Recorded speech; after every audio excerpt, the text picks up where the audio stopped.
grief and remorse over the loss of innocent lives during the Second World War.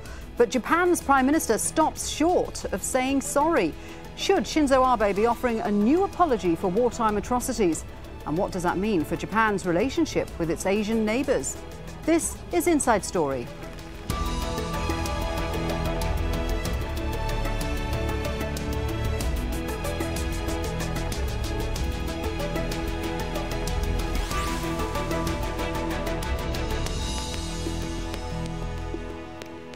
Hello there and welcome to the programme. I'm Shuli Ghosh. It was a carefully constructed statement delivered on the eve of the 70th anniversary of Japan's surrender to end World War II. Prime Minister Shinzo Abe acknowledged the damage and suffering inflicted on innocent people, in particular so-called comfort women, women who were captured and used as sex slaves. But while Abe said Japan's previous heartfelt apologies will remain unshakable in the future, he didn't offer a new apology. And he made it clear that future generations of Japanese shouldn't be forced to say sorry for its imperial past. Harry Fawcett has more from Tokyo. Shinzo Abe began the day at his father's graveside. He said he'd made a vow there that he would follow the path of peace to build a prosperous and proud Japan. It was a hint of the language that would come in his statement to mark 70 years since the end of the Second World War. He spoke of silent pride in Japan's peaceful post-war path and of remorse and apology.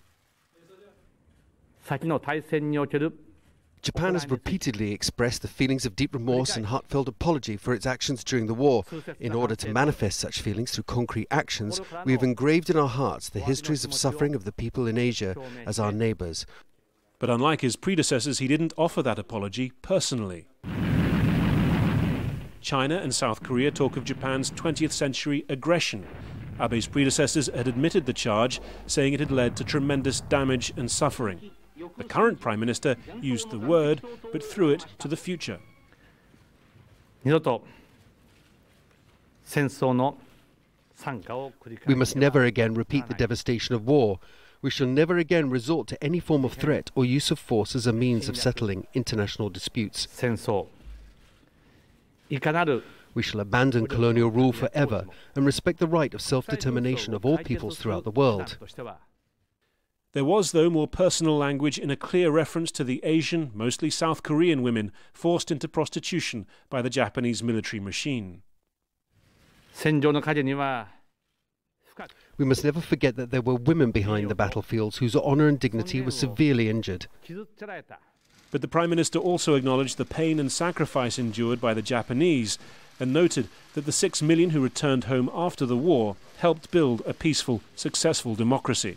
This statement was certainly different from his predecessors, much longer for one thing, setting out a historical context for Japan's wrong course to war, and also endeavouring to spare future generations from a predestined need to apologise. It was full of nuance, the product, Shinzo Abe said, of heated discussions between historical experts. The problem for him is that officials in Seoul and Beijing will be poring over every one of those nuances, and there's plenty for them not to like. Harry Fawcett, Al Jazeera, Tokyo.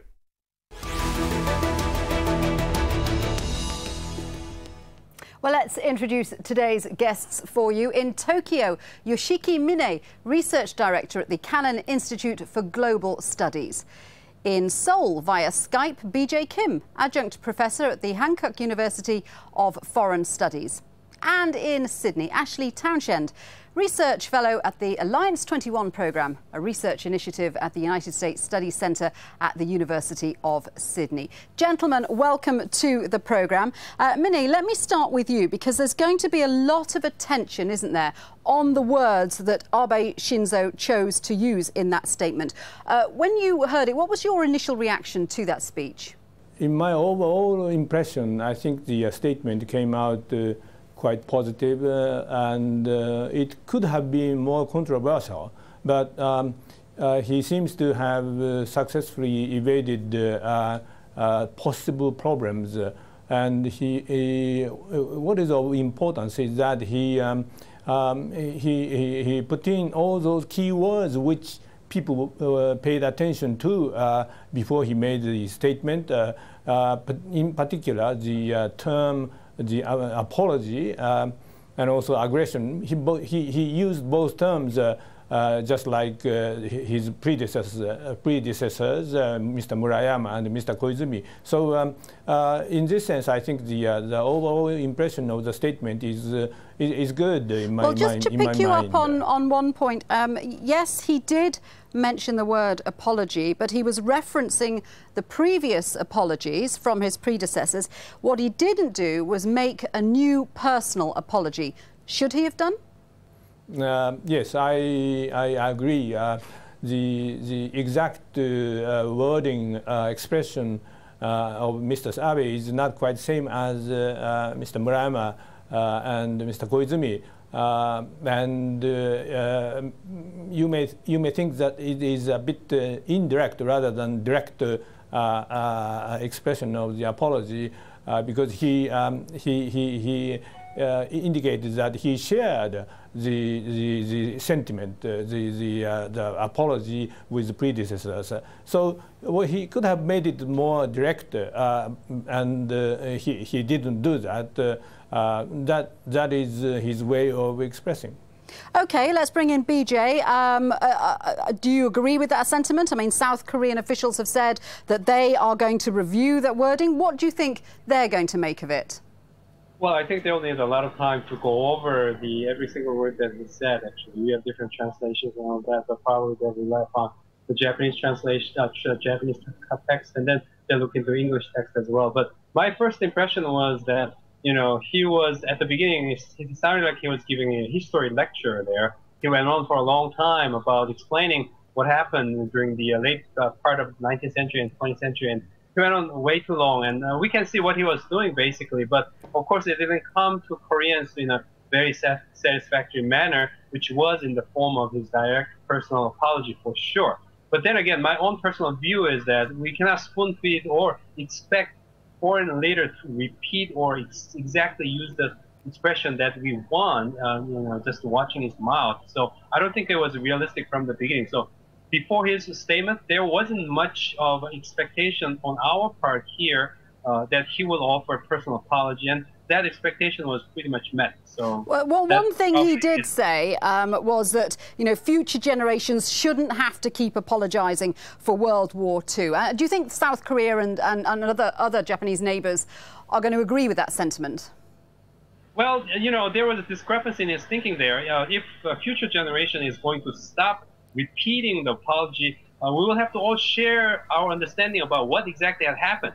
And when Japanese leader comes along once in a while denying what happened, that creates an atmosphere or a necessity for Japanese leader coming next to repeat the apology. That is the vicious circle. So for sure, you know, the Japanese young generation, they should not be expected to repeat the apology again and again. But before then, we have to agree on what exactly happened in the past.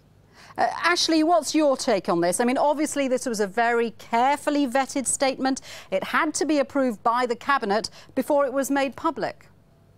Yeah, look, I mean, in many ways, Abe's speech, I think, was a trade-off between trying to please his own constituencies in Japan and trying to also placate, in part, the criticism in China and in South Korea in particular, and also in the rest of the region. I agree with the other commentators that Abe did demonstrate that he had expressed remorse and sympathized with previous apologies. The lack of a personal apology by himself, I think, obviously is a problem for some in Japan and South Korea. In South Korea and China. I do think that they can move on without that. I think more of a glaring, 2 points. More of a glaring omission was the lack of a direct reference to the comfort women issue, which is the Japanese military's complicity in really hundreds of thousands of women being taken to the front lines during the Second World War for Japanese soldiers. That's an issue that is politically very hot in both countries. It's an issue that certain constituencies in both countries, including the president of South Korea, would very much like to have seen included in an apology, and that wasn't there. The other point I would make, just before we move on, let's have a look at this. Let's have a look at this issue of comfort women as you've brought it up, because that is one of the main issues at stake here. Much of this dispute centres around these so-called comfort women. Up to 200,000 women were forced to become sex slaves for Japanese troops during World War II. Almost 80% were Korean. Many were also shipped from China, Taiwan, the Philippines and Indonesia. They were forcibly brought to Japan after being abducted, sold by their families or lied to about what the job entailed. Some were forced to have sex with as many as 50 men a day. The death rate among comfort women was high, and they were often murdered if they were uncooperative or became pregnant. Ashley, just to follow up on your thought there, Shinzo Abe, he did mention the honour and dignity of women. He became quite emotional when he talked about it, but you're saying you don't think that he went far enough to answer the South Koreans and other countries where comfort women were brought from. Look, I mean, this is clearly going to be a question that's going to be mulled over in the next few days by Chinese and South Korean officials and publics, and it's one that is going to come to a conclusion through that process. But I do think certainly in both of those countries there would have been strong groups looking for a specific reference to that issue, and past Japanese statements have included more specific references. It's the most politically charged issue. Even Nancy Pelosi, US Democratic leader in the United States, mentioned that Japan should apologise for this issue more directly just 2 weeks ago. Yeah, Mine, in fact, a UN panel said last year that Japan should investigate these abuses and pay compensation before it's too late. Why hasn't Japan done that? Well, we are still discussing the comfort of women in the statement. I'm not quite sure whether this is a good idea to refer to that.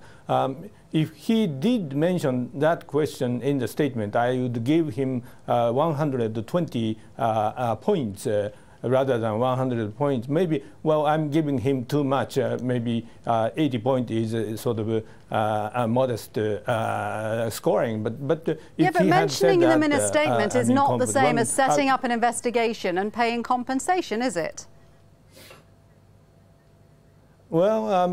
Well, you see, politically speaking, I'm not quite sure whether it is a good idea to go into the specific item because we also have the forced labor, which has been recently discussed between the two countries. So we have a number of specific issues, and I'm not quite sure whether the one out of other things. Well, I can see that BJ has a different point of view to you. BJ, what do you say about this issue of comfort women? Because this is a big issue for South Korea, isn't it? Right, it is.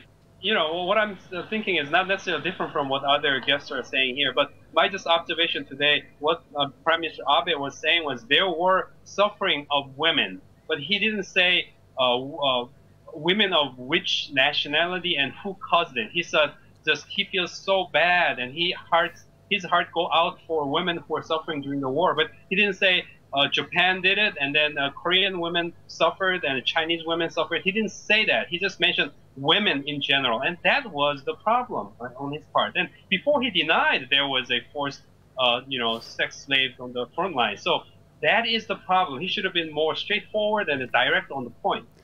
But there was an acknowledgement by the Chief Cabinet Secretary, BJ, back in 1993, acknowledging that women were forced into sex by the military. Was that not enough? Right. Yeah, well, that was good enough if Abe did not deny it. He have said many words so far saying maybe it didn't happen, they were prostitutes and they were there voluntarily. He has repeated so many of those such words in the past. So having done that, he should have clarified what he meant or where he stands now. But today his statement was general. There were suffering of women. Well, maybe he was saying suffering of Japanese women. We don't know which, women of which nationality he was suffering about. He was talking about, and we have no idea who caused the suffering. That is the problem. Okay, Ashley, I suppose the question is, what would constitute a good enough apology? That's the million-dollar question, and to a certain degree, any apology that Abe gave wouldn't have been enough for certain groups in the region, and in particular for certain groups in China. There are multiple reasons why tensions are high between China and Japan at the moment. There are multiple reasons why the history issue is a tense one at the moment, and there are reasons why the history issue is being used by China in particular, by Beijing right now, in order to put pressure on Japan, and in order to try and spin what's happening in Asia at the moment, in order to put a more negative light on Japan's history and draw an interesting counterpoint to where China is today. So even if the apology was more robust, I don't think the history issue would have dissipated overnight. OK, well, let us take a look at the relations in the region then. China and South Korea are involved in territorial disputes with Japan, which has heightened tensions in Asia. Japan and China both claim sovereignty over a group of uninhabited islands in the East China Sea. Japan calls them the Senkaku Islands. To the Chinese, they are the Diaoyu Islands. Japan has also accused China of aggression in the dispute over the Spratly Islands. In all, 6 countries are claiming that territory in the South China Sea as their own. Japan's also involved in a row with South Korea over the ownership of the Liancourt Rocks, a group of small islands in the Sea of Japan. And South Korea also wants Japan to formally apologise and pay compensation for its colonial rule, which ended in 1945. Mine, it is a fact that Japan sees China's maritime ambitions and its activities as its #1 security threat. Is that justified? Our concern is justified. I'm sure I think all the countries, everybody in the world knows what has been done recently by Chinese maritime authorities, navies, and in such places as Spratleys, as you mentioned, they reclaimed the land, and they built the constructions. So we have enough materials to vindicate our position against China, and so, well, it's a very complicated issue. It involves history, law, treaty, and the governmental measures. So it is very complicated. But yeah, I'm it sure is a very. You're quite right. Our case is far too complicated to cover in the time that we've got left. But let me ask you this: Japan accuses China of being aggressive. It's interesting that China is accusing Japan of becoming more aggressive, because Shinzo Abe, of course, is looking at changing the nature of the Japanese military, and China is accusing it of becoming more militaristic. That is a worry for neighbouring countries. Well, I do not want to defend what the government right now is doing with the security-related laws, because I personally am not quite in agreement with governmental policy on some issues of the security laws. But I must say one thing clear, that what the Japanese government is doing right now is enacting a new law and revising several laws. But what the Chinese authorities are doing is actual behaviors, conduct, and so there's a certain difference between the legal procedures and the actual movement. BJ, Ashley's already spoken about the tensions in the region.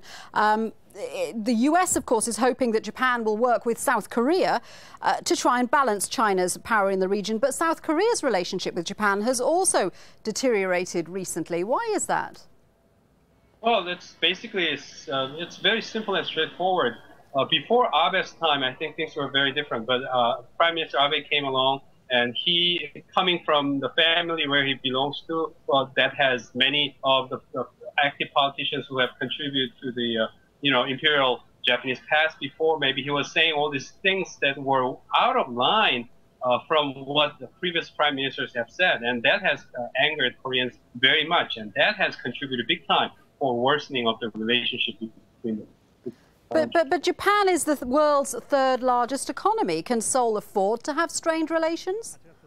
No, we cannot, and we have to find ways to work together. And this is a lose-lose game for both countries. So, for sure, Korea has a lot of work to do here, and I belong to a minority group here, arguing that actually, no matter what Japanese Prime Minister says, we have to recognize there is a diverse Japan there, and majority of the Japanese people may not actually agree with everything Abe says about the Japanese war past. And so I make that argument, but that belongs to a minority view. And overall, the public opinion here has been aggravated big time by Prime Minister Shinzo Abe's words so far.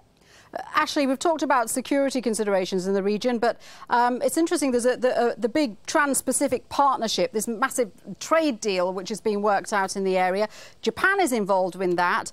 China isn't, and at the moment South Korea isn't. If that deal is signed, what is it going to mean economic-wise in the region? Look, I mean, the Trans-Pacific Partnership has been in the pipeline for some time now.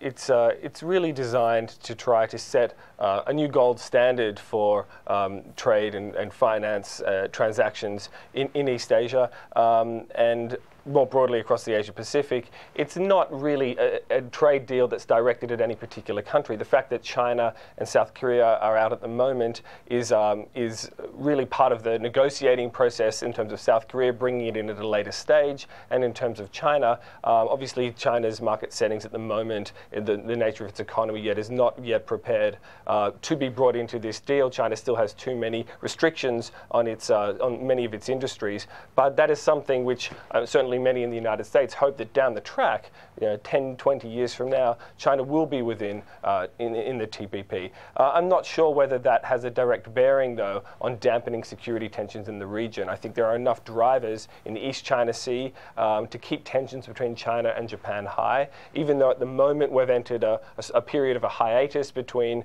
China and Japan. There have been a lot less in the way of dangerous confrontations between their airplanes and their ships around the Senkaku Diaoyu Islands. It is not yet a problem solved. There's an ongoing mechanism being negotiated between Beijing and Tokyo, and if Beijing isn't sufficiently satisfied with Abe's speech today, it may well be that this process of negotiating a maritime hotline and management mechanism is drawn out even longer. It may be that history issues get in the way somewhat. I don't think it will scuttle the process entirely, but it may be that it doesn't come in the next few months. And that is certainly a negotiation and certainly a mechanism that is needed for the stability of the East China Sea.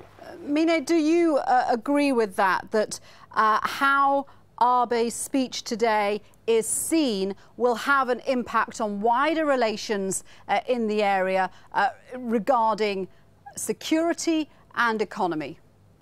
Well, in my initial and overall impression, what Mr. said in the statement would help to improve the relations between China and Japan. In my reading, he paid a lot of attention to the emotional reactions, emotions and sentiment of the Chinese people. As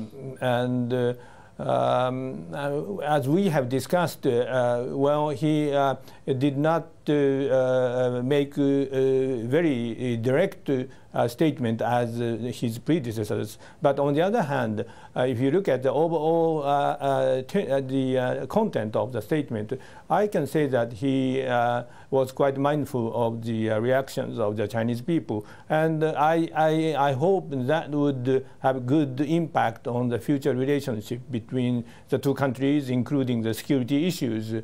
Some people ask whether that would help to let the two leaders meet each other in the near future. Well, they would discuss that question, but I do not